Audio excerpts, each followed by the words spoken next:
నమస్కారం, నేను మీ ప్రసాద్ అలమరాజు. మన పిఎస్ఆర్ యాపిల్ టీవీ ఛానల్కు స్వాగతం.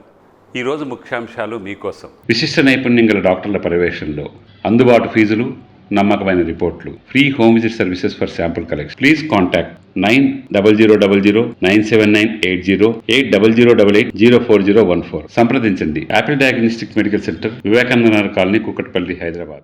దక్షిణ బంగాళాఖాతం మధ్య ప్రాంతాల్లో అల్పపీడనం ఏర్పడిందని విపత్తు నిర్వహణ సంస్థ తెలిపింది. దీని ప్రభావంతో ఉత్తరాంధ్ర జిల్లాలో పిడుగులతో కూడిన వర్షాలు పడతాయంటుంది. ఇవాళ ఉన్నట్టుండి వాతావరణం మారిపోయి పిడుగులతో కూడిన వర్షం కురిసే అవకాశం ఉందని హెచ్చరించింది.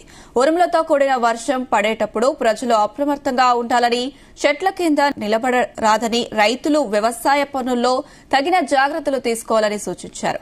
ఉత్తర కోస్తా యానంలో రాబోయే 4 రోజుల్లో గరిష్ట ఉష్ణోగ్రతలో 2 నుంచి 3 డిగ్రీలు పెరిగే అవకాశం ఉందని అంచనా వేసింది. దక్షిణ కోస్తా రాయలసీమలో సైతం 2 నుంచి 4 డిగ్రీలు ఉష్ణోగ్రతలు పెరుగుతాయని తెలిపింది.